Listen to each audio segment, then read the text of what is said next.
Tapi memang teman-teman mesti hati-hati dengan ketika berniat untuk mengambil beasiswa gitu ya. Kita harus tahu dulu dong kita maunya apa. Jangan misalnya kayak gini, jadi FOMO, takut ketinggalan teman-teman yang lain udah ngambil beasiswa S2, aku mau juga gitu.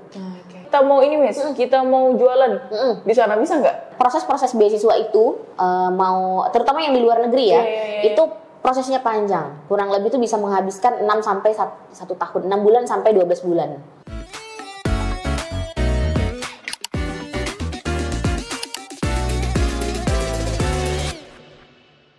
Bismillahirrahmanirrahim. Alhamdulillah kali ini saya kedatangan tamu spesial Kak Dwi Sastakana ya. Masya Allah. Buat teman-teman yang belum kenal sama Kak Dwi, nah sebenarnya saya sebenarnya nih teman-teman kalau mau spill dikit, saya tuh manggil Kak ini agak beda rasanya.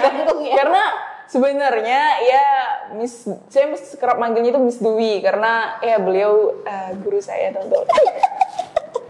Begitulah. Tapi apabila ada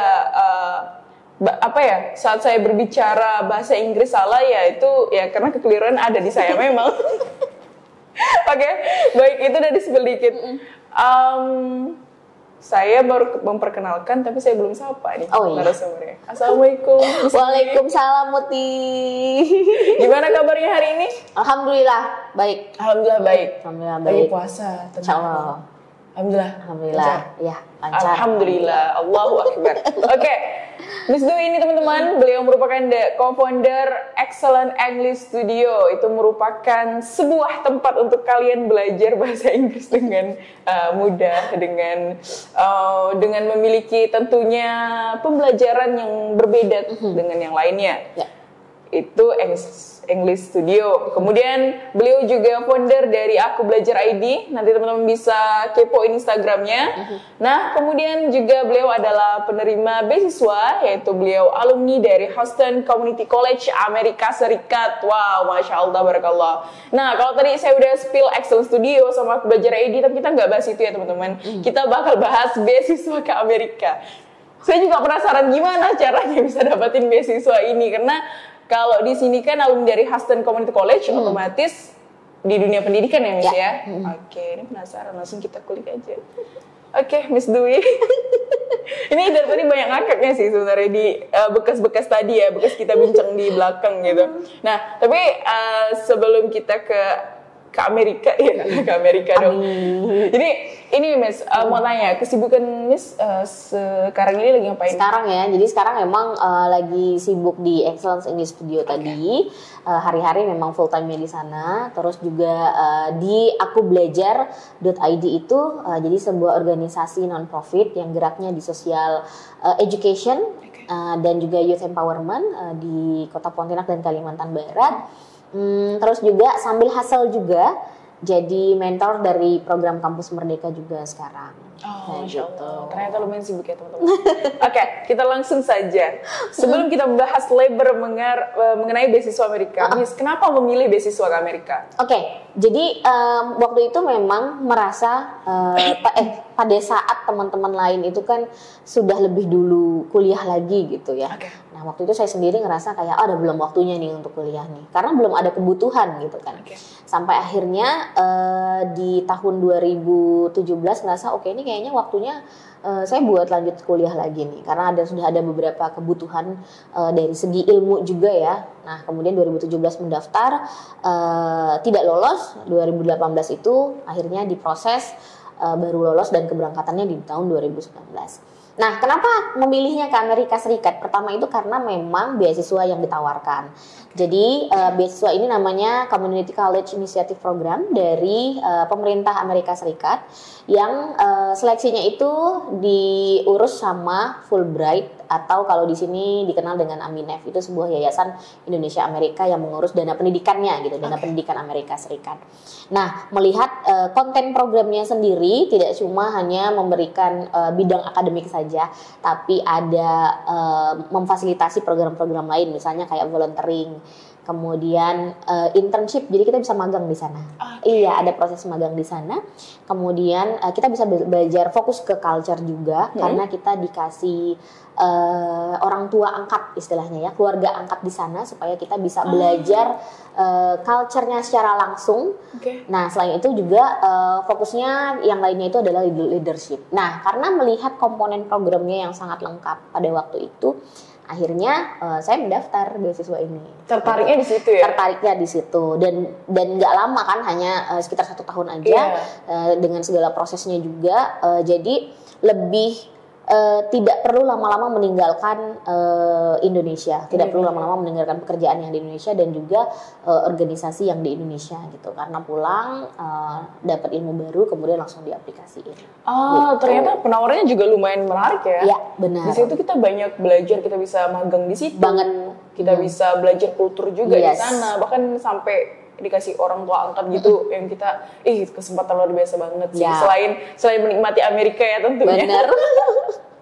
Oke, menarik. Nah, tapi Miss, sebenarnya beasiswa ini tuh ada berapa jenis sih? Kalau khusus untuk yang Community College Initiative Program ini memang satu aja dia. Tapi pemerintah Amerika Serikat sendiri itu memberikan banyak sekali beasiswa untuk orang Indonesia ya, lewat dana pendidikannya. Jadi khusus ada yang S2, kemudian S3, kemudian ada program-program fellowship untuk guru misalnya. Untuk guru-guru yang bisa datang ke sana. Itu guru programnya. Guru berbagai macam guru di tingkat formal dan juga informal bisa. Maksudnya yang di sekolah guru di sekolah yang dibangun sama pemerintah maupun sekolah yang swasta.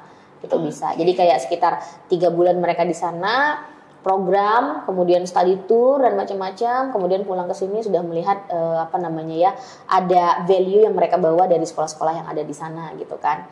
Nah, terus juga ada program-program lainnya, misalnya untuk posisi-posisi manajer, kemudian direktur, kayak gitu. Di sana juga, khusus untuk karir itu mereka juga ada di sana. Programnya juga selama kurang lebih 1 tahun gitu, kurang lebih. Berarti bukan cuma pendidikan doang? Enggak. Tapi bisa ke kerjaan juga? Bisa semuanya, profesional. Tapi harus wajib bisa bahasa Inggris dong? Itu kewajiban utamanya. Kalau enggak mau komunikasinya gimana? Ya itu satu-satunya alat komunikasi yang bisa kita pakai di sana kan. Gitu, bahasa Inggris. Terus kalau kita British gitu, kita lebih ke British tuh nggak masalah. Yang penting kan dia bahasa Inggris juga ya. Iya, cuman kan aksennya aja yang berbeda gitu. Jadi kadang salah paham ya takutnya kalau gitu. Tapi it's okay. It's okay, nggak masalah. Yang penting kan dia bahasa Inggris, hanya berbeda aksen aja. Begitu. Wah, menarik. Ternyata bukan hanya beasiswa pendidikan. Kalau misalnya ini kan beasiswa pendidikan ya. Nah, namun ternyata bisa untuk pekerjaan juga dan lain sebagainya. Nah, informasi lebih lanjutnya bisa langsung cek ke www.aminef.or.id. Situ banyak tuh jenis beasiswanya. Oke, nanti kita bakal tuliskan di sini ya teman-teman, biar teman-teman mudah untuk mengetahuinya. Yes. Begitu. Oke. Namun kalau misalnya kita mau kita mau jualan di sana bisa nggak? Gimana? Kalau kita masuk ke sana sebagai student, sebagai seorang mahasiswa ya yang sedang belajar di sana, ya kita nggak boleh jualan. Kita nggak boleh, maksudnya kita nggak boleh jualan dan menerima uang gitu. Karena kan kita mahasiswa yang di bawah beasiswa. Tapi kalau mahasiswa mandiri kita bayar sendiri? Kalau bayar sendiri nggak masalah. Itu nggak jadi masalah. Nggak jadi masalah. Tapi kalau sebagai beasiswa tuh nggak boleh cari tambahan. Iya, nggak boleh. Karena kan kita sudah dibiayai full ya. Kita sudah dibiayai full, jadi pekerjaan utama kita adalah belajar gitu. Jadi kita harus accomplish-nya tuh ke akademik belajarnya dan kegiatan-kegiatan yang tadi. Wow, gitu. Ternyata tidak boleh. Saya pikir ketika kita berada beasiswa kita bisa sekalian. Oke. Nah, tapi boleh diceritain nggak, Miss? Mungkin pengalaman entah dukanya, sukanya nih selama mendaftar ke beasiswa ini? Dukanya sebenarnya di proses ya, karena setelah mendapat beasiswa tuh semuanya senang aja gitu, happy. Ketika menjalani prosesnya itu kan dulu itu prosesnya itu nyiapinnya tuh sendirian gitu, karena nggak ada mentor. Jadi benar-benar kayak ngerjain sendirian. Kemudian di tahun pertama tuh ngerasa memang semuanya itu belum accomplish lah, misalnya dari menulis esai dan segala macam, sangat sadar bahwa banyak sekali kekurangan. Nah di tahun kedua masih sendirian lagi persiapannya, tapi ketika esainya udah jadi, baru itu minta bantuan proofread sama teman-teman yang lain gitu. Jadi ada beberapa orang yang diminta untuk proofread, kemudian ada dikasih feedback. Nah feedbacknya itu dipakai buat tambahan menulis, memperbaiki esainya, kemudian dikirim lagi. Nah dari situ barulah ternyata udah pede banget nih, oh ini esaiku kayaknya memang sudah sesuai dengan apa yang diminta gitu kan ya. Alhamdulillah lancar semuanya kayak gitu. Kemudian langsung proses masuk wawancara, kemudian medical check up, pembuatan visa, sampai ke PDO itu pre-departure orientation. Jadi kita dikumpulin dulu nih yang akan berangkat, dikasih pelatihan selama seminggu sebelum waktu keberangkatan kayak gitu. Tapi ternyata banyak juga ya untuk seleksinya ya. Banyak. Semua kesehatan dan lain sebagainya. Bener. Proses Beasiswa itu mau terutama yang di luar negeri ya, itu prosesnya panjang. Kurang lebih itu bisa menghabiskan 6 sampai 1 tahun, 6 bulan sampai 12 bulan. Kayak gitu. Jadi untuk persiapan pendaftaran doang nih. Proses pendaftaran sampai kita keberangkatan gitu. Belum persiapan kita kita pribadi yang mandiri gitu ya. Jadi memang kalau teman-teman semua memang benar-benar pengen mengambil beasiswa ke luar negeri, itu memang harus benar-benar dipersiapkan, dan mental sih ya. Menunggu selama 6 bulan, 12 bulan itu kan kita bisa jadi naik turun ya. Bisa jadi di masa-masa itu tuh kita pengennya give up gitu. Iya betul. Tapi ya udah, kita kembaliin lagi apa maunya kita gitu kan. Apakah kita benar-benar bisa nyelesain gitu kan. Yang tidak give up, dia yang akhirnya bisa mendapatkan beasiswanya gitu kan. Kalau kita give up, udah capek nulis esai, ya udah berarti kan nggak kekirim. Nah berarti bukan hanya sekedar ini ya, kecerdasan akademik atau lain sebagainya, namun mental juga penting ya. Tahan nggak nih ngikutin prosesnya gitu. 6 bulan itu paling cepet sebenarnya. 6 bulan tuh paling cepet gitu. Berarti 6 sampai 12 bulan benar. Wow. Semua beasiswa itu seperti itu. Semua beasiswa baik, ada yang beasiswa pelajar juga. Benar. Sama. Yang pelajar, pertukaran pelajar juga, yang mahasiswa. Misalnya kayak ada juga program ke Amerika Serikat khusus untuk mahasiswa ya. Jadi mahasiswa semester 5 maksimal, nah itu bisa mendapatkan pembelajaran beasiswa 1 semester di Amerika Serikat. Prosesnya juga sama kayak gitu.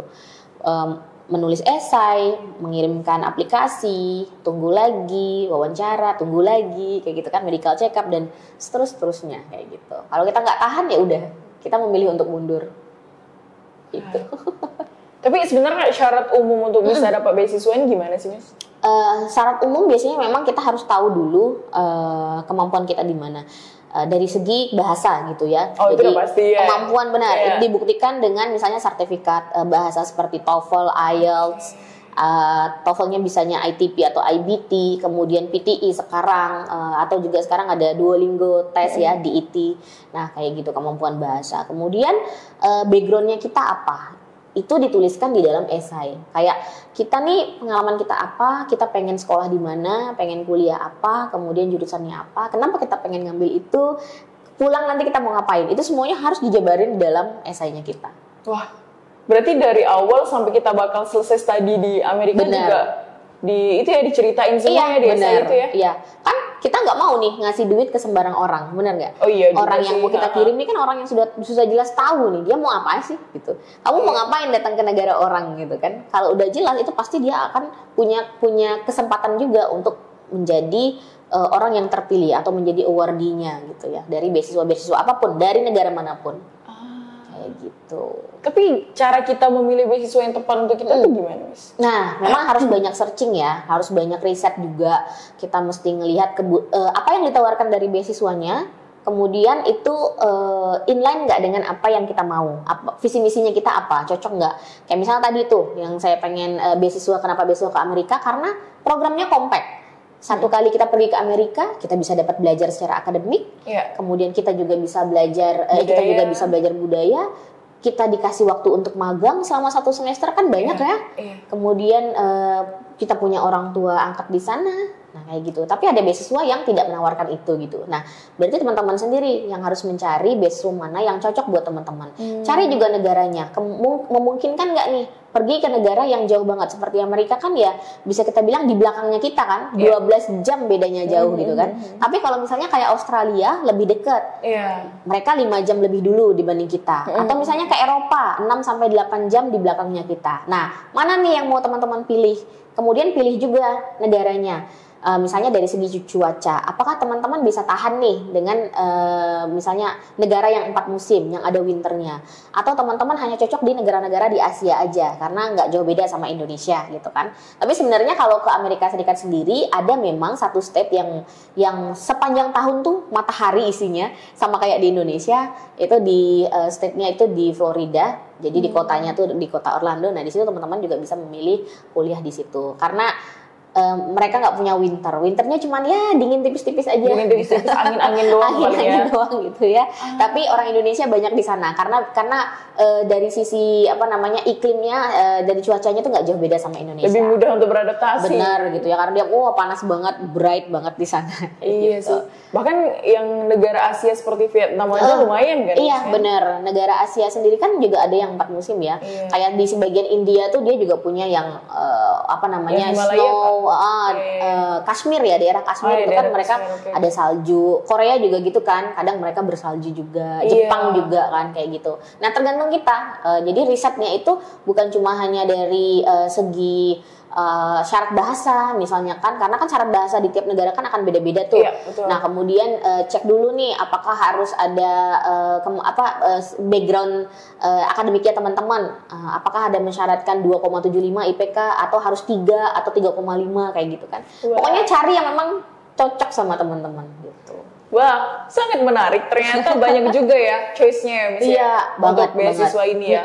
Jadi ketika kita satu ngerasa kurang cocok atau sulit, cari yang lain. Benar, cari yang lain. Karena ada beberapa beasiswa juga tuh yang tidak mensyaratkan bahasa Inggris nggak ada. Jadi memang nggak ada persyaratan itu, tinggal kita masuk aja. Ting berdoa teman-teman. Restu orang tua yang pertama. Itu benar, saya ngerasa banget deh itu restu orang tua. Wah, sangat menarik sekali ya tentunya. Apakah sudah mulai tertarik di pertengahan perbincangan kita ini? Dipanas-panasin buat beasiswa ya? Iya, karena kan menarik banget. Bayangin aja ke Amerika, coba kita cuma tur doang ke Amerika, udah berapa juta itu? Iya benar kan? Ini gratis semua ya. Belum lagi visa kan sekarang sulit, Miss. Benar. Untuk saat ini kan. Privilege-nya kalau kita memang awardee atau grantee yang mendapatkan beasiswa dari pemerintah negaranya sendiri ya, itu akan sangat-sangat jauh lebih mudah kita mendapatkan visa. Karena wawancara tuh bisa dibilang ya ngecek data kita aja gitu, apakah kita eligible untuk masuk ke sana atau enggak gitu. Tapi kita sudah di grant sebenarnya, karena kita penerima beasiswa dari negaranya mereka kayak gitu. Jadi wawancara pun ya memang yang pertanyaan-pertanyaan dasar mostly. Tidak sesulit misalnya kayak teman-teman propose visa turis gitu ya yang untuk masuk ke Amerika kayak gitu. Oke. Nah, kalau tadi kan sebelumnya Miss udah spill tuh kan bahwa ternyata beasiswa Miss itu dapatkan dari pemerintah Amerika. Iya. Nah, tapi ada nggak sih Miss kayak beasiswa itu dari swasta Amerika gitu? Dari swastanya entah dari perusahaan atau apa gitu. Kalau untuk dari perusahaan, biasanya perusahaan itu tidak memberikan beasiswa yang untuk pembelajaran akademik ya. Tapi misalnya lebih kayak untuk internship ada. Gitu. Oh itu ada? Iya. Jadi kayak internship, open internship untuk dari manapun, mereka disediain tempat tinggal, misalnya kan ada dapat stipend juga kayak gitu. Nah tapi kalau untuk beasiswa belajar secara akademik itu biasanya memang dikeluarkan dari negara atau dari kampus-kampusnya langsung. Iya, jadi kampusnya yang otomatis di bawah naungan pemerintah dong, bukan yang swasta. Yang swasta bisa juga. Yang swasta bisa juga. Iya, jadi tapi institusi pendidikan yang memberikan beasiswa tetap institusi pendidikan. Biasa dari kuliah universitas dari itu universitas langsung benar. Jadi kita memang langsung googling aja cari-cari. Nah, kalau misalnya kayak untuk S3 gitu ya. Jadi ada S3 itu yang bukan hanya belajar dan juga penelitian tapi yang employee. Jadi dia di hire selama 4 tahun untuk menjadi employee di situ, bekerja, membantu penelitian, dan dia juga mendapatkan gelar PhD-nya. Wah asik dong kalau gitu. Itu beasiswa kan? Itu beasiswa. fully funded semua di situ, dan dia mendapatkan gaji. Jadi gaji bekerja, kemudian dia belajar di situ, kemudian dia mendapatkan gelar nanti setelah penelitiannya. Iya, kalau tadi kan Miss ada spill tuh bahwa kita bekerja aja nggak boleh kan? Benar, tapi ini khusus PhD. Iya, tapi ternyata kalau yang S3 itu bisa. Iya, bisa. Ada yang bonus employee kayak gitu. Dan itu ditawarinnya nggak cuma hanya di Amerika aja, tapi di negara lain di Eropa tuh banyak banget. Oh, gitu. bukan cuma di Amerika ya? Bukan cuma di Amerika, di Eropa, di belajar. Spanyol, di Italia, gitu ya, di Inggris. Asik banget sih bisa belajar, kuliah juga, kurang lebih sekitar 4 tahun terus dapat kerjaan, dapat. Tapi memang teman-teman mesti hati-hati dengan ketika berniat untuk mengambil beasiswa gitu ya. Kita harus tahu dulu dong kita maunya apa. Jangan misalnya kayak gini, jadi FOMO. Takut ketinggalan teman-teman yang lain udah ngambil beasiswa S2, aku mau juga gitu. Karena itu nanti bisa jadi bumerang buat kita. Bumerangnya adalah ketika pulang ke Indonesia, teman-teman mati gaya, nggak tahu mau ngapain. Udah pulang nih, udah S2, mau ngapain ya? Mau mendaftar pekerjaan di sini, orang-orang di sini takut untuk menerima karena terlalu tinggi, overqualified. Lihat dulu kebutuhan pekerjaan terutama di Pontianak kayak gitu ya. Udah sesuai nggak? Atau di daerah masing-masing deh misalnya. Kecuali teman-teman memang pengen berkarirnya langsung di ibu kota misalnya. Dan itu juga teman-teman harus membuilding portofolio juga kan? Iya, betul. Iya. Nggak mungkin hanya fresh graduate dia S1, S2, tapi dia nggak punya pengalaman. Apakah perusahaan mau hire? Perusahaan sekarang minimal pengalaman 1 tahun, 2 tahun. Bener. Kalaupun ada yang fresh graduate, pasti masuknya dari entry level. Betul. Dan itu ya gajinya UMR. Apakah nanti teman-teman ketika udah S2 mau masuk ke situ, atau perusahaan akan menilai bahwa itu overqualified karena dia hanya butuh orang yang S1. Ya kan? Jadi jangan sampai ketika kita kuliah malah itu jadi bumerang buat kita. Kita lihat dulu. Apakah memang selesai kuliah kita membangun dulu kan? Selesai kuliah S1, kerja dulu, bangun portofolio, setahun 2 tahun baru ajuin beasiswa. Karena itu bisa jadi argumen juga. Yang tadi itu kan ketika menulis beasiswa, kamu sudah melakukan apa? Kemudian kamu menemukan kebutuhan apa, baru ambil beasiswanya. Wah, itu hati-hati ya berarti ya. Berarti bukan hanya sekedar ambisi boleh, tapi jangan terlalu ambisi banget sampai kita itu wah nggak bisa nih, aku harus S2 nih, aku udah kelar S1, aku udah kelar gitu. Ambisi itu bagus, tapi tahu cara nyampe ke sana. Gitu. Kalau cuma sekedar berambisi tapi nggak tahu caranya, itu yang bikin bumerang buat kita. Gitu. Berarti itu beberapa mungkin mistake, kesalahan yang sering dilakuin sama pelamar beasiswa ya Kak? Right, benar. Wow, salah satunya itu. Tapi ada yang lain nggak sih Kak? Yang kesalahan umum yang sering terjadi? Ya itu, tidak bisa menyampaikan apa yang dia mau. Tidak bisa menyampaikan apa yang dia mau? Iya, benar. Atau mungkin ketika sudah eligible, proses aplikasinya lolos ke wawancara, tapi pada saat wawancara, dianya malah secara langsung tuh nggak bisa menyampaikan apa yang ditulis dia di esainya. Karena kan wawancara itu kan proses validasi apa yang kita tuliskan di esai. Iya, betul. Nah, kayak gitu. Jadi banyak orang yang tidak lolosnya entah di administrasi pada saat seleksi esai atau di wawancara dia nggak lolos. Itu pengaruh apa, Miss? Apakah memang karena public speaking-nya kurang atau gimana sih? Public speaking tuh relatif ya, nggak terlalu berpengaruh gitu. Tapi bagaimana caranya terbiasa latihan menyiapkan wawancara. Karena kan kita kalau ditanya tiba-tiba gini, kalau kita nggak biasa kita nggak tahu mau menyampaikan yang mana. Ide di kepala banyak, yang mau kita sampaikan banyak, tapi kita nggak tahu nih mana jawaban yang bisa cocok dengan pertanyaan. Yang ditanya secara tiba-tiba gitu kan? Iya, betul sekali, betul sekali. Kalau kita nggak terbiasa kita akan kagok gitu. Iya, betul. Nah, orang-orang yang biasanya jatuh pada saat wawancara itu yaitu nggak bisa menyampaikan atau dia salah menanggapi pertanyaan. Mungkin yang tadinya ditanya tujuan kamu ngambil beasiswa ini apa, tapi dijawabnya rencana ke depan. Kan jauh berbeda. Oh iya, jauh ya jadinya ya. Gitu. Karena tidak terbiasa ditanya kayak gini, makanya memikirnya nggak bisa tepat gitu kan, nggak gercep gitu mikirnya. Makanya setiap wawancara memang harus ada latihan juga gitu. Cari sparring partner. Dan kalau bisa ada mentor ya. Betul. Dan pahami apa yang kita tuliskan di. Jangan sampai kita menjawab di luar dari esainya kita. Bahaya itu. Orang akan bertanya, ini siapa yang nulis esai? Nah, Bahaya itu nanti. Oke. Jadi itulah teman-teman beberapa apa ya istilahnya kesalahan-kesalahan yang sering dilakukan ternyata. Jadi memang hal-hal itu memang harus diperhatikan nih sebelum kita mendaftar beasiswa. Yes. Mendaftar ya teman-teman. Mendaftar benar. Mendaftar ya. Jadi memang sebelum mendaftar, sebelum masuk ke aplikasinya dan lain sebagainya, ngerjain ini itu bla bla bla ya, tentunya teman-teman juga harus memperhatikan hal-hal tadi. Perfect. Oke, sangat menarik banget. Jadi apakah sudah mulai tertarik? Oke, sudah 2 kali saya nanya. Oke, tapi kalau tadi Miss Dwi udah ini nih ngobrolin soal mental, ya kan? Gimana memang mental ini sangat penting banget ketika kita mau menghadapi apapun sebenarnya. Tapi karena ini fokusnya ke beasiswa. Jadi ke beasiswa. Nah, tapi gimana sih kalau dari Miss Dwi pribadi itu mengelola emosi dan mentalnya? Oke, yang pertama karena ketika mulai besar, saya mulai paham kebutuhan akan adanya kekuatan yang bisa membantu kita.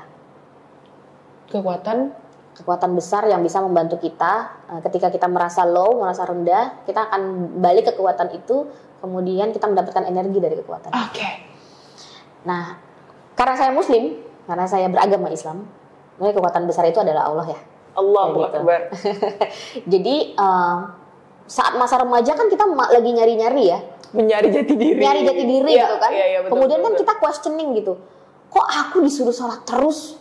Kalau nggak sholat dimarahin gitu ya. Disuruh puasa dan segala macam gitu. Pasti ada rasa berontak kan? Buat apa sih sebenarnya gitu ya? Nah, tapi pada satu ketika sudah merasakan, oh ternyata kewajiban tadi yang kita laksanakan, buat saya ternyata jatuhnya jadi kebutuhan. Jadi ketika mulai ngerasa low, pada saat itu ngerasa tidak bisa apa-apa rasanya, orang lain udah kemana-mana, kok saya cuma di sini-sini doang ya. Saya merasakan ada kebutuhan berbicara sama Allah, kemudian merenung dan berdoa sebanyak-banyaknya, nangis ketika sholat 5 waktu, tahajud dan segala macam. Nah di situ baru menemukan obat. Ternyata ngomong sama Allah itu adalah healing. Curhat sama Allah itu adalah healing. Dari situ baru ngerasa lega. Ketika sudah lega, pikiran tuh jadi lebih bright. Jadi kayaknya lebih cerah nih. Wah, aku udah bisa ngelakuin ini. Dengan petunjuk-petunjuk dari Allah tuh, Dia yang menggerakkan kita untuk melaksanakan ini. Dia yang memberikan ide-ide dan segala macam. Nah, dari situ kalau misalnya setiap kali ngerasa low, akan kembalinya ke sujud. Wow. Kayak gitu. Sampai dengan sekarang. Karena tadi kewajiban yang disuruh terus-menerus ternyata endingnya menjadi sebuah kebutuhan. Dari keterpaksaan karena terlahir sebagai seorang muslim. Bener. Dan kita mungkin di umur-umur belia kita bertanya, kenapa ya kan? Kenapa kita sholat? Kenapa kita baca Quran? Kenapa kita belajar Quran? Namun ternyata ketika kita mulai menyadari hal itu, ternyata itu menjadi energi positif yang berkumpul banyak dan ujung-ujungnya aku butuh sholat. Aku butuh belajar ngaji. Agar ketenangan itu hadir. Agar hidup kita itu ya jauh lebih terarah. Yang paling berasa banget, yang saya sangat percaya kenapa Allah melancarkan proses beasiswa saya itu, karena saya doain, saya minta di dalam tahajud dan juga di dalam duha, saya bilang, ya Allah, saya sangat butuh beasiswa ini. Kasih saya beasiswa ini. Dengan beasiswa ini saya bisa A, B, C. Saya sebutkan itu berkali-kali. Dari proses itu Allah tuh benar-benar memberikan kelancaran. Proses dari seleksi administrasi ke wawancara. Dari wawancara yang tadinya memang tegang, ketika saya minta lagi sama Allah, tolong tenangkan saya menghadapi wawancara ini, lancar. Sampai proses ke medical check up, saya bersih dari segi kesehatan, sampai lancar ke bikin visa, nggak ada problem. Jadi seolah-olah doa itu seperti proposal yang kita ajukan kepada Allah ya Kak ya? Kita butuh minta dibantuin. Siapa yang kekuatan terbesar buat kita? Ya Allah. Kebutuhan kita ada di Allah. Kayak gitu. Dan itu juga saya rasakan ketika saya pergi dari Indonesia berangkat ke Amerika Serikat. Karena banyak sekali seperti Muti tadi bertanya, kenapa Amerika Serikat? Bahkan teman-teman saya bilang, kenapa harus Amerika? Di sana banyak Islamofobia. Kamu bahaya, dengan jilbab seperti itu kamu akan bahaya. Kemudian kamu susah cari makan. Kemudian itu negara besar, negara yang senjata api pun di beberapa state-nya itu kan legal. Iya, betul. Kayak gitu. Saya bilang, karena saya butuh ini. Tenang aja, saya kan punya Allah. Ketika saya turun, berangkat dari Indonesia, dari Pontianak ke Jakarta, ke Hong Kong pertama kali ya, transit ke Hong Kong, kemudian pertama kali masuk ke Amerika tuh ke Dallas, baru ke kota tempatan beasiswa saya, di kota Houston itu, sepanjang itu, saya bilang sama Allah, saya cuma minta lindungan aja. Nyawa saya nih, sehelai rambut saya tuh bergantungnya sama Allah. Tolong lindungi. Ketika sampai di sana, alhamdulillah semua lancar dan saya merasa kedekatan sama Allah tuh kayak ada feeling ya. Feeling kalau kita tuh ngerasa deket sama Allah tuh. Feeling itu ternyata jauh lebih besar ketika saya di sana. Saya merasakan menjadi minoritas. Kalau di sini kan kita mayoritas. Kiri kanan, apalagi di Pontianak ya, Muslim. Kiri kanan lihat jilbaban semua, kita betul. merasa aman ya. Ketika di sana, saya menjadi minoritas, tapi saya tetap ngerasa kayak, Allah tuh giniin loh. Mau kuliah sampai malam, saya ada satu kelas yang waktu itu karena perjalanannya jauh ya, jadi pas kebetulan profesornya itu tidak di kampus yang di Dantan gitu, agak jauh, agak di kota lain dikit gitulah ya. Jadi perjalanan ke sana tuh menghabiskan 60 menit dengan naik 3 kali bus. Kelas terakhir, bus terakhir itu ada bus jam 10 kurang malam, jadi nyampe ke rumah tuh nyampe ke apartemen tuh jam 11 lebih lah, kayak gitu. Itu dengan jalan kaki lagi kan, jadi berhenti di bus stop, masih ada sekitar 20 menit lah jalan kaki lagi sampai ke apartemen. Nah, ketika saya cerita sama orang-orang Indonesia yang ada di sana, saya kemarin ngelewatin jalur bus itu. Kenapa kamu lewat jalur bus itu? Itu kan jalur bus yang bahaya katanya. Yang malam pun ini gitu. Tapi ya itu tadi, alhamdulillah ketika saya minta sama Allah, tolong jaga saya di negara adidaya ini, Allah tuh menjaga dengan sebenarnya menjaga. Kalau kita pikir-pikir secara saya merasakan ketakutannya sih malam-malam, bayangin kan, saya orang Indonesia, badan rendah dibanding yang lain gitu kan, berjilbab pula gitu kan, syari ibu jangan kayak gini pula gitu ya. Kalau orang mau macam-macam dan state saya itu kan state-nya Texas, di kota Houston ya. Texas itu kan legal senjata api. Nah, penembakan bisa jadi mana aja gitu. Ya Allah. Tapi lagi-lagi tuh setiap kali ini Allah yang lindungi. Kalaupun misalnya saya meninggal ya saya jihad, lagi kuliah. Oh iya betul banget. Bener nggak? Iya. Pahala nggak jihad tuh? Iya pahala. Udah kan, jadi nggak perlu dikhawatirkan. Dan memang alhamdulillah bebas dari Islamophobia. Teman saya yang dari negara lain itu, yang berjilbabnya ya diikat gitu ya, lebih pendek, dia sempat dapat ya sedikit harass dari local people di sana kayak gitu. Wah. Karena kan gini Kak, ada beberapa mungkin Muslim yang tinggal di Amerika. Ini kalau saya lihat di beberapa apa ya, seperti dokumenter atau lain sebagainya yang memang merangkum kehidupan nyata, itu memang ada yang berjilbab, namun tuh kayak seperti itu bukan jilbab sih, seperti itu kayak cuma pasmina doang, selendang terus diginin doang. Iya, benar. Iya, cuman gitu, dan kayak ya mungkin orang nge-treatnya itu Muslim ya, tapi ya kayak B aja gitu, kayak just dia cuma pakai selendang doang kan. Nah jadi itu kayak akan ada perbedaan gak sih kalau antara kakak yang full nutup di dada ya kan, kemudian sama dia yang ikat atau lain sebagainya gitu. Wallahu alam sih ya, kalau itu tuh lebih kayak preference buat lebih kayak gaya berhijab aja gitu kan. Gaya berhijab. Benar, karena kalau orang-orang yang di luar Indonesia sendiri kan mereka lebih memilih kayak selendang tutupin kepala di ini gitu kan. Dibanding dengan Indonesia kan kita lebih banyak berhijab yang memang ketika berkerudung tuh memang berkerudung gitu kan, menutup gitu kan. Nah, kalau misalnya dari gaya berkerudung tuh kayaknya lebih memang preference aja gitu. Nah, yang saya temui adalah pemahaman juga dari orang-orang. Sebenarnya kayak Islamophobia pun di Indonesia sendiri pun kita bisa bertemu dengan orang-orang yang Islamophobia kan. Iya, cuman mungkin ada sedikit gitu. Tapi mungkin sedikit ya, karena memang paparan orang-orang tuh lebih banyak terpapar dengan beragam agama kalau di Indonesia. Nah di Amerika Serikat sendiri kondisinya sebenarnya sama. Di beberapa daerah atau state yang memang tidak banyak international people-nya, nggak banyak terpapar dengan orang-orang internasional, mereka akan lebih jauh memahami bahwa rasnya mereka ya yang lebih baik gitu ya. Tapi untuk kota-kota yang memang misalnya kayak kota turis itu kan orang dari negara manapun international people tuh ada di situ. Nah, termasuk di kota Houston sendiri karena Houston itu kan kota paling diverse, kota paling beragam di Amerika Serikat dan kota keempat terbesar di Amerika Serikat. Jadi mereka tuh sudah sering bertemu dengan orang-orang berhijab. Bahkan ada yang bercadar juga saya temuin di sana. Itu bukan orang Indonesia ya, jadi bercadar gitu kan. Jadi saya rasa sebenarnya biasa aja. Biasa aja. Dan pada waktu saya kuliah di sana itu Houston kebetulan jadi kota ada mengadakan konferensi terpusatnya di situ, konferensi se-Amerika Serikat tuh di situ, konferensi Islam. Jadi memang ramai banget orang Muslim yang datang ke situ pada waktu itu, gitu. Jadi kayak kembali lagi bagaimana caranya kita membawa diri dan apa yang kita percaya kayak gitu. Kita mau minta perlindungan siapa itu yang apa namanya menjadi ya pegangan lah buat kita. Wah, ini sangat menarik sekali ya untuk ternyata mengenai wanita berhijab di sana.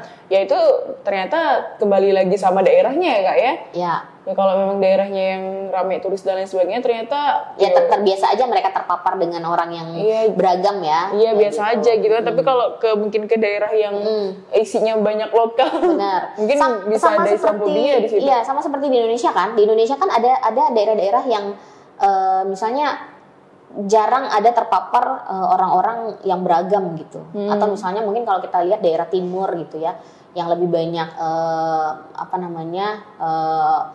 orang-orang lokalnya, mungkin ketika Muslim masuk ke sana pun ya mereka akan merasa aneh gitu, ya ada yang berjilbab kayak gitu kan. Tapi kalau misalnya kita misalnya kayak kita ke ibu kota, ke Jakarta gitu, itu kan orangnya juga udah beragam ya. Bahkan international people juga udah ada di situ gitu, dan orang udah terbiasa. Bayangin kayak misalnya dulu aja kita ngeliat bule satu, wah heboh gitu kan. Tapi kalau sekarang kita ngeliat bule bahkan kita bisa cuekin gitu kan. Iya, aja gitu ya udah. Kalau dulu tuh bisa-bisa foto gitu kan ya. Nah, sama. Pada smartphone kita belum ada smartphone malah bule kayak cuma BlackBerry doang ya enggak sih? Kayak gitu kan. Oke, tapi Miss Dwi culture shock apa sih yang Miss Dwi rasakan ketika sampai di Amerika? To be honest, sebenarnya saya nggak ngalamin culture shock yang gimana-gimana. Culture shocknya karena mungkin karena saya kan base-nya memang belajarnya bahasa Inggris ya. Jadi dalam kuliah pun ada mata kuliah namanya cross culture understanding gitu, yang kita mempelajari culture juga gitu. Jadi sebenarnya udah mempersiapkan diri juga dari lama. Oh, dari awal tuh udah mempersiapkan ternyata di luar ini ya bakal seperti ini seperti ini gitu ya. Terus juga sudah punya beberapa teman juga yang memang stay di sana. Ya native American gitu kan. Jadi ya nggak terlalu ini gitu. Karena mungkin saya juga excited kali ya. Karena saya ngerasa excited jadi kayak apa-apa tuh kayak wah seru belajar kayak gitu. Jadi nggak terlalu dipikirin bahwa itu sebuah culture shock yang gimana-gimana gitu ya. Cuman memang dari cuaca sih. Satu aja kayaknya itu. Karena perpindahan antara dari musim panas, kan kami datang musim panas ya. Kami datang musim panas, masuk ke spring, terus masuk ke musim dingin. Nah itu cuma satu kali flu gitu, ngadepin pada waktu itu. Jadi kayak perpindahan. Badan lagi menyesuaikan kan, dari yang panas banget sampai itu kan. Nah, tapi di awal aja kali itu ya? Di awal aja, cuma satu kali itu. Habis itu udah semuanya fine-fine sih. Karena semuanya merasa kayak sesuatu yang baru, jadi kayak dipelajari gitu kan. Jadi nggak merasa kalau itu hal yang mengagetkan gitu. Iya. Wah, menarik sekali. Ternyata tidak ada sebuah culture shock yang bagaimana. Saya pikir tadi ketika saya bertanya culture shock mungkin ada. Tapi pengalaman orang akan beda-beda ya. Iya, tentu. Bagaimana orang mempersiapkan. Jadi sebelum kita berangkat tuh kan bagaimana kita mempersiapkan diri kita, bekal-bekal apa yang bisa kita persiapin gitu ya. Ada mungkin yang akan merasa kayak wow, shock di mana-mana ini kayak gitu. Iya sih. Betul banget sih. Berarti tadi teman-teman, mungkin ini juga termasuk tips ya buat teman-teman yang supaya terhindar dari culture shock. Bener. Ya pelajari dulu sih, mungkin persiapan. Persiapan termasuk dari kultur di sana bakalan seperti apa seperti itu ya. Benar. Oke. Nah, namun selama ini kan Miss kan udah hampir setahunan ya di Amerika. Nah, apa sih hal yang paling mensyukuri tinggal di Indo dibanding di Amerika? kemudahan mendapatkan makanan kali ya. Iya. Maksudnya gini, kalau di Indonesia yang orang berjualan itu bukan hanya orang berjualan di tempat yang fancy, bukan cuma restoran, kafe, resto gitu kan. Kita punya kaki lima yang banyak banget. Kalau kita males masak ya udah gampang banget tuh. Betul. Beli aja, dan harga proses kita masak dengan kita beli itu kadang kita compare tuh hampir sama. Hampir sama. Bahkan kita bilang capek masak gitu kan, beli aja. Beli aja. Betul. Nah tapi kalau di sana semua yang masuk kafe atau pokoknya yang udah barang jadi itu dia harganya jauh lebih mahal ketimbang dibanding yang fresh, bahan ya? mentah. Bener. Bahan mentah tuh jauh lebih murah gitu dibandingkan bahan jadi gitu. Nah sesimpel misalnya kalau saya makan di kafe kampus $8 itu dapatnya kentang goreng sama 2 ayam boneless gitu, daging itu doang gitu. Tapi kalau misalnya $8 saya belanjain supermarket itu bisa dapat 1 strip daging ayam bagian dada misalnya tuh 8 potong. Jauh lebih banyak kan ya? Iya. Itu bisa buat seminggu lebih gitu bahkan. Ya gitu. Jadi bahan mentah tuh lebih murah gitu. Nah jadi makanya ketika di sana ya mau nggak mau harus masak ya, berhemat. Harus rajin masak. Bener. Kalau jadi masak jadi hemat gitu. Iya. Kalau kita bukan ke restoran yang mahal gitu ya, ke kafe makan biasa gitu ya, beli nasi goreng misalnya, nasi goreng harganya $12 gitu. Porsinya memang gede karena di sana tuh kalau di Texas tuh memang porsinya gede-gede ya. Satu porsi sendiri tuh kita nggak akan habis. Kalau buat kita orang Indonesia itu bisa makan bertiga. Kalau mungkin yang badannya agak gede-gede makannya banyak bagi 2 gitu. Karena porsinya banyak banget. Nah itu $12 gitu. Dan $12 tuh kalau misalnya dibelanjain itu 1 kali makan ya, itu bisa untuk bayangin kalau 1 hari $12 kali 3 kali makan ada sekitar $36. $36 kalau kita beliin bahan mentah itu bisa nyampe seminggu. Seminggu jauh lebih hemat banget. Jauh lebih hemat gitu. Tapi memang waktu harus bisa juga lebih benar-benar besar bagiin gitu. Harus bagi-bagi waktu kayak gitu. Tapi memang dari segi ini yang saya lihat kemudahannya itu barang instan tuh di mana-mana ada. Ya bawang merah, bawang putih instan yang udah tinggal tabur tuh. Iya. Itu semuanya ada. Jauh lebih mudah di sana. Jauh lebih mudah gitu. Kalau masak tuh ya udah tinggal masukin, tabur semuanya serba tabur gitu tuh bisa gitu. Tapi tetap jual juga yang kayak bawang bulatnya ada. Dan lebih awet dong tentunya. Lebih awet. Karena kan kita kadang ya, kalau misalnya kita ke pasar aja beli cabai yang udah digiling ataupun bawang yang udah digiling, itu kan ada waktu kan. Benar. Kalau ada yang awet kan mungkin ya kalau yang udah bubuk kering itu kan dia bisa tahan lama ya. Tahan lama setahun kayak misalnya. Gitu. Jadi kalau lagi malas masak ya masih bertahan. Kadang kalau udah malas masak ya udah basi duluan tuh bumbu gitu. Dan mereka yang instan itu kan juga banyak ya. Misalnya kayak kentang goreng yang udah tinggal masuk air fryer ada. Terus juga udah pizza nih tinggal masuk panggangan ada. Nggak perlu lagi kita dari menggiling ininya adonan pizzanya gitu, udah tinggal masuk gitu. Wah. Tapi memang di Indonesia tuh kemudahan untuk mendapatkan makanan tuh jauh lebih mudah. Jauh lebih mudah, apalagi kehalalannya tentu. Benar. Kalau tadi kan Miss ada bahas soal ini ya, harganya ya kan, harganya. Kalau ini mungkin kita bisa bahas kehalalannya. Ya. Tentu di Indonesia kehalalan jauh lebih mudah ya. Benar. Nah, cuman kan yang diragukan gini Miss, kita makan ayam nih, tapi pemotongannya. Nah, jadi kalau ayam sendiri kita memang preferensinya adalah mencari toko-toko grocery itu toko-toko grocery yang Arab. Ada ya di sana. Ada gitu, ada. Jadi kita akan sangat aman kalau mereka yang jual karena mereka pemotongan juga pemotongan sendiri. Gitu. Jadi kalau misalnya memang mau beli daging itu belinya di situ. Preferensinya.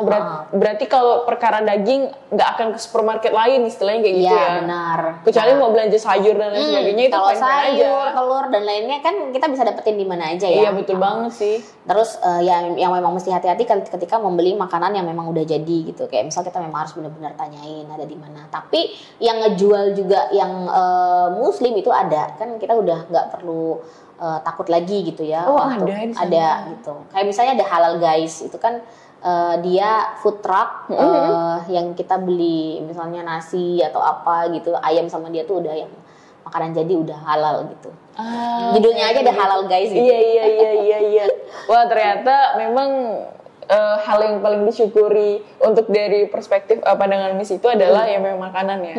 Karena jauh lebih mudah di Indonesia dibanding di Amerika. Bukan karena nikmat atau tidaknya teman-teman, tapi halalnya itu yang paling penting, halal dan juga kemudahan mendapatkannya serta harganya juga dipertimbangkan ya teman-teman. Jauh ya di sini ya, jauh lebih murah. Ini kan Miss ini ya setahunan ya apa ya istilahnya berkuliah di Amerika. Nah, tentu pasti mendapatkan bulan Ramadan. Nah, kita lagi bulan Ramadan. Nanti pasti Miss mendapatkan bulan Ramadan di Amerika. Nah, boleh diceritain nggak pengalamannya Ramadan selama di Amerika? Oke. Sayangnya waktu itu ketika Ramadan itu pas pandemi. Jadi tadinya di Houston sendiri itu ada di kota sebelahnya namanya kota Sugarland itu ada Masjid Indonesia, masjid dari komunitas Indonesia, Masjid Istiqlal. Oh, Istiqlal. Iya, namanya Istiqlal, masjid yang menggunakan bangunan yang dulunya itu gereja dan mereka beli. Orang-orang Indonesia ini urunan beli. Itu kayak charity mereka ngumpulin gitu. Iya, benar. Donasinya mereka lah. Sedekahnya mereka tuh dengan membangun masjid gitu. Waduh, berapa beli gereja itu, Miss? Mahal banget. Karena sama tanahnya ya. Tanahnya tuh luas banget gitu. Jadi mereka beli, kemudian mereka bangun Masjid Istiqlal. Nah, setiap tahun sebenarnya Masjid Istiqlal itu selama puasa full 30 hari itu mereka membuka iftar bersama. Iya, dan di iftar bersama itu mereka bisa serving ya sekitar 250 sampai 300 porsi. Banyak untuk juga buka ya. puasa karena Muslim selain orang Indonesia itu senang sekali buka puasa di Masjid Istiqlal di sana. Karena mereka merasa kehangatan yang dibangun sama orang-orang Indonesia, makanan-makanan kita yang beragam ya. Karena setiap hari makanan Indonesia yang diserving. Mostly makanan Indonesia, tapi makanan lain juga ada yang umum-umum lah dibikin juga ada gitu. Tapi mostly memang makanan Indonesia yang dikenalkan gitu ya, mulai dari takjil-takjilnya sampai dengan minuman airnya juga kayak gitu ya, kayak cendol dan segala macam gitu. Dan juga makanan beratnya itu juga mostly makanan Indonesia yang diserving gitu. Kayak nasi padang. Ya, mungkin nasi padang, benar bakso kayak gitu-gitu ya, martabak telur kayak gitu. Jadi mereka sangat merasa bahwa kehangatan orang Indonesia serving itu selama bulan Ramadan itu ada.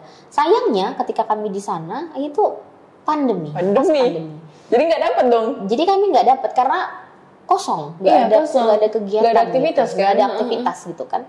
Tapi memang selama di sana saya juga terlibat juga di masjid sebelum pandeminya ya. Jadi kayak sempat mengajar Iqra buat anak-anak, anak-anak keturunan Indonesia. Jadi misalnya orang Indonesia yang menikah dengan orang Amerika gitu kan ya. Jadi mereka juga belajar ngaji.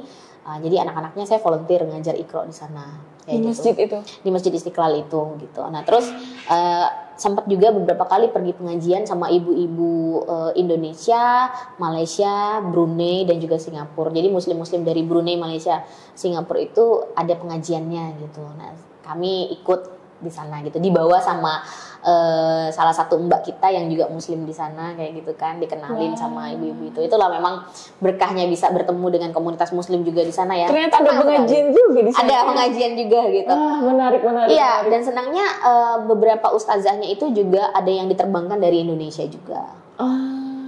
Gitu.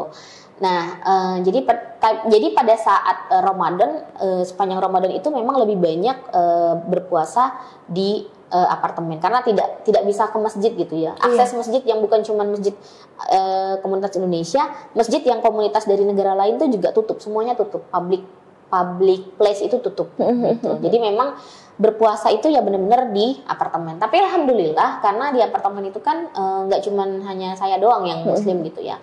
Kami tuh beberapa mahasiswa tuh ada yang muslim dari Egypt, dari Mesir, dari Turki gitu kan, ada yang muslim juga. Nah, kami buka puasanya barengan.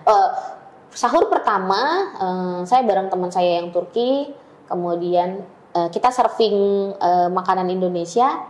Saya bikin semur ayam waktu itu. Kemudian besoknya pada saat buka puasa pertama itu teman saya yang Turki yang masakin. Jadi kita makan sama teman-teman yang dari Mesir juga gitu buka puasanya. Dan nggak cuma hanya kita doang gitu ya. Ya teman-teman yang dari India, yang dari Afrika tuh juga ikutan sama-sama kita gitu, ngerasain buka puasa bareng gitu, momen buka puasanya sama teman-teman gitu kan. Nah jadi apa namanya ya, seneng lah ya punya pengalaman baru, merasakan masakan teman saya yang orang Turki itu, dan memang dia jago banget masak gitu, bapaknya chef, jadi dia tuh jago banget masak. Turki ya? Makanan khas Turki, Frenda Kofte waktu itu kami coba, jadi ada nasi yang dimasak campur beberapa potongan sayur, kemudian ada daging yang dibikin seperti bakso tapi dia dibakar, jadi dimasukin ke dalam oven juga. Ada apa, kuah-kuah kentalnya dikit kayak gitu, terus ada supnya juga gitu. Nah jadi di serving itu enak banget tuh rasanya. Wah, asik banget sih. Jadi Ramadan full itu ya dirasakan dengan teman-teman antar negara. Bener. Dan juga dengan kuliner yang antar negara juga. Karena kan kita nggak bisa ke public place ya. Jadi teman-teman tuh ya saling tukeran aja gitu. Kita masak, ya udah besok kita masak di mana nih ini gitu. Kita gantian aja yang jadi hosting iftarnya kayak gitu. Nah kalau puasanya sendiri emang ya puasanya memang jauh lebih panjang ya, karena waktu itu juga perpindahan antara spring ke summer, jadi mau masuk musim panas lagi kan waktunya panjang ya, mataharinya turunnya lama. Buka puasanya 8:30 malam. Wah serius? Iya. Jam 8 28 di hari pertama tuh kalau nggak salah ya. Jadi udah malam gitu. Udah malam jam sini maksudnya. Wah lama juga itu. Lama, karena memang dari spring ke summer. Jadi kalau musim panas kan matahari turunnya tuh lebih lama ya, dia bertahan lebih panjang gitu. Wah, semangat para muslim dan muslimah di Amerika yang sedang menjalankan bulan puasa. Masya Allah. Tapi nggak setiap tahun kayak gitu atau gimana sih Kak? Ya karena bulan puasa kan berpindah-pindah ya, nggak cuma di hanya 1 bulan aja kan. Jadi ya bisa pindah-pindah juga. Kalau pas kena musim dingin ya bisa normal kayak di Indonesia gitu. Jam 6 memang sudah gelap gitu. Iya. Tapi kalau kena yang summer gitu. Summer musim panas, ya gelapnya 8:30 malam. Kalau di Houston ya. Iya. Karena ada beda-beda lagi tempatnya gitu. Wah, ternyata sangat luar biasa cobaannya juga, ujiannya juga untuk berpuasa di Indonesia begini, di sana begini, Masya Allah. Tapi senangnya ketika masuk Idul Fitri ya, karena kami terhubung juga dengan beberapa keluarga Indonesia yang ada di sana. Jadi ketika Idul Fitri itu kami sholat di KJRI, jadi Konsulat Jenderal Republik Indonesia. Hanya pegawai mereka, orang-orang KJRI dan kami yang beasiswa ini berlima nih kami sholat di sana gitu, karena masih pandemi juga kan, itu sholatnya juga berjarak gitu. Nah di situ juga mereka serving itulah makan masakan Lebaran gitu kan, jadi kita happy tetap Lebaran juga gitu ya. Ada lontong sayur, ada rendang, macam-macam tuh masakan Indonesia. Terus habis itu besoknya keluarga-keluarga Indonesia tuh juga ngajakin kami makan di tempat mereka, jadi kita ya kayak apa sih namanya? Asik banget sih. Door to door Lebaran gitu ya. Tapi ya itu memang networkingnya memang harus dibangun dulu gitu. Orang Indonesia banyak, tapi bagaimana caranya kita bisa membangun koneksi sama mereka gitu kan. Biar saling welcome aja sih. Benar, tentunya. Gitu. Ya. Karena kalau nggak welcome meskipun sebanyak apapun juga ya begitulah. Oke. Menarik. Jadi begitulah teman-teman untuk Ramadan selama di Amerika. Namun sayangnya itu pada saat pandemi. Sehingga mungkin ya tidak maksimal ya. Mungkin kalau saat ini berangkat di tahun ini mungkin udah beda lagi cerita. Mereka sudah bisa ke masjid. Sudah bisa ke masjid, bertarawih bersama. Dan tentunya feel-nya pasti yang jauh lebih berbeda juga. Paling ya kami ya memang tarawih di rumah aja. Cuman tadi kan bisa ada spill tuh bahwa ada sempat juga ngajarin Iqra. Ngajarin ngaji sama anak-anak Indonesia yang tinggal di Amerika. Nah itu kan ngajarnya di Masjid Istiqlal, ya kan? Itu tentunya kan sangat seru banget ya ngajarin anak-anak gitu. Nah tapi sebenarnya untuk pembelajaran Quran atau pembelajaran ngaji di sana tuh memang ada ustadz yang stay di Istiqlalnya kah atau gimana sih sebenarnya? Orang Indonesia yang memang maksudnya yang dituakan menjadi ustadz itu ada. Tapi mereka juga mengundang ustadz-ustadz yang dari warga negara lain gitu. Misalnya yang kebangsaannya lain gitu kan. Misalnya entah yang dari bangsa Arab itu juga ada memberikan ceramah di situ. Dari orang Indonesianya juga ada. Kadang juga beberapa ustadz dari Indonesia juga pernah hadir di sana, kayak Ustadz Adi Hidayat kayak gitu-gitu kan gitu. Jadi sebenarnya referensi untuk belajar kan bisa dari manapun ya. Iya, kayak gitu. Bahkan yang Native American kalau memang dia pun sudah menjadi ustadz, dia juga tetap bisa memberikan ceramah-ceramah gitu, pembelajaran secara langsung gitu. Nah, kalau sistem belajarnya sendiri, mereka juga akhirnya membuat sistem seperti yang di Indonesia ada TPA gitu ya. Jadi setiap hari Minggu pagi itu jam pertama itu mereka semuanya akan ikro. Jadi yang level ikro akan ikro, level yang Al-Quran mereka akan masuk ke Al-Quran gitu. Nah setelah itu baru mereka setelah sesi pertama masuk ke sesi kedua itu adalah pembelajaran sejarah Islam. Jadi kelompok-kelompok kecil tadi seperti holakohnya kita di sini gitu ya anak-anak ya. Nah mereka dikasih cerita tentang pembelajaran Islam itu seperti apa, tentang nabi-nabi kayak gitu, perjalanan-perjalanan nabi. Nah itu mereka pelajari semua di situ. Dan sangat menyenangkan sekali bertemu dengan anak-anak itu. Iya. Otomatis itu muka Indo tapi bisa bahasa Inggris kecil-kecil tuh kan kayak lucu juga gitu kan tentunya. Maksudnya kalau kita kan udah ngomong apa bahasa Inggris kan biasa aja ya. Tapi kalau lihat anak-anak kecil yang umur 5 tahun, 6 tahun muka Indo dan dia ngomong bahasa Inggris kan pasti akan cute banget ya, sweet banget ya kita ngelihatnya ya.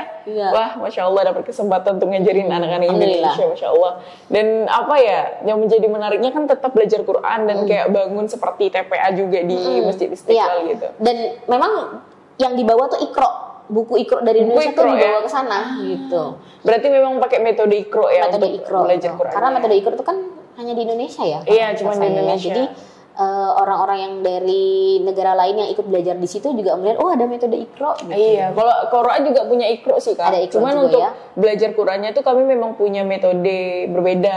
Itu kalau nggak salah namanya mesura atau apa gitu. Nah, jadi memang tidak menggunakan ikro. Kalau ikro kan mungkin ada a ba gitu kan, dia punya metode sendiri. Kalau kami kan memang fokusnya itu adalah ketika kita belajar huruf hijaiyah, maka kita akan fokusnya ke huruf hijaiyah dengan kalau makin berlanjut lagi maka akan berlanjut lagi entah ada fathah, kasroh, tanwin dan lain sebagainya. Tanda bacanya ya. Tanda bacanya. Nah mungkin kalau anak-anak di Amerika menggunakan Quran mungkin bisa terbantu juga. Mungkin ada yang Amerika nonton boleh pakai Quran karena Quran sekarang udah ada bahasa Melayu, bahasa Inggris, Bu, Pak. Please download Quran gitu ya. No. Oke, Masya Allah, tabarakallah. Ini karena mengingat waktu. Ya. Mungkin ini lebih ke last question. Sudah benar belum saya bahasa Inggris? Iya benar, last question. Agak malu saya ini.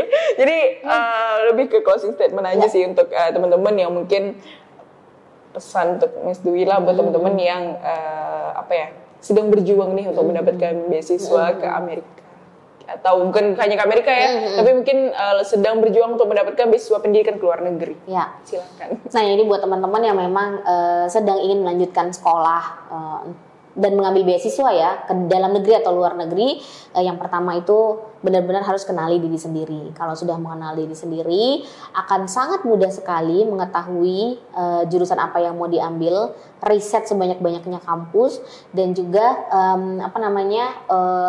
inline-kan dengan visi dan misi yang mau teman-teman bawa setelah selesai beasiswanya gitu ya, entah yang di dalam negeri atau juga yang di luar negeri. Dan juga pastikan bahwa negara-negara yang dituju itu sudah sesuai juga dengan visi dan juga misi hidupnya teman-teman sendiri kayak gitu. Terus dalam proses mengajukan beasiswa harus banyak-banyak berdoa gitu. Berdoa, niatin bahwa beasiswa itu untuk apa gitu. Diminta dalam doa. Itu aja. Wah, jadi begitu ya teman-teman, jangan lupa untuk berdoa restu orang tua, karena kalau kita kulik-kulik lagi ke obrolan kita sebelumnya, tentunya Miss juga salah satu pengalaman Miss juga kenapa bisa lulus dapat beasiswa ini, salah satunya dengan doa. Begitu esensinya luar biasa banget dan energinya sangat luar biasa, memberikan kita kekuatan untuk terus untuk terus bangkit. Benar. Betul Miss. Baik, benar. Ya, gitulah teman-teman Miss. Jazakillah khairan, terima kasih banyak. Thank you so much. Telah memberikan setelah sharing-sharing sama kita. You're very welcome. untuk beasiswa ke Amerika ini. Semoga teman-teman ini hanya spill dikit-dikit lah kita untuk gimana sih pengalaman nih selama apa ya, mendaftar untuk mendapatkan beasiswa Amerika, kemudian selama hidup di sana. Nah tentunya teman-teman jika ingin lebih lanjut bisa nanti kepoin untuk Instagramnya Miss Dwi. Nah nanti di sana juga banyak banget untuk sharing-sharing gimana pendaftarannya dan seperti apa. Karena kalau kita fullkan di podcast ini mungkin akan lama nih teman-teman. 1 jam nggak bakal selesai. Bisa sampai gitu. iftar ya ngobrol. Iya, nanti jadi buka bareng kita di sini. Tapi nanti sholat dulu deh, potong kan. Jadi ya udah nanti teman-teman untuk lebih lanjut ya teman-teman bisa follow Instagram Miss Dwi dan kemudian bisa apa ya, tanya-tanya juga boleh ya. Boleh banget. Jadi tetap semangat ya teman-temannya lagi pengen apa ya, mendapatkan beasiswa di luar negeri, bukan hanya di Amerika Serikat ya, namun ke Singapura, KL ataupun lain sebagainya itu bisa banget. So teman-teman, semoga tentunya dengan sharing kita kali ini teman-teman mampu apa ya, tercerahkan tentunya.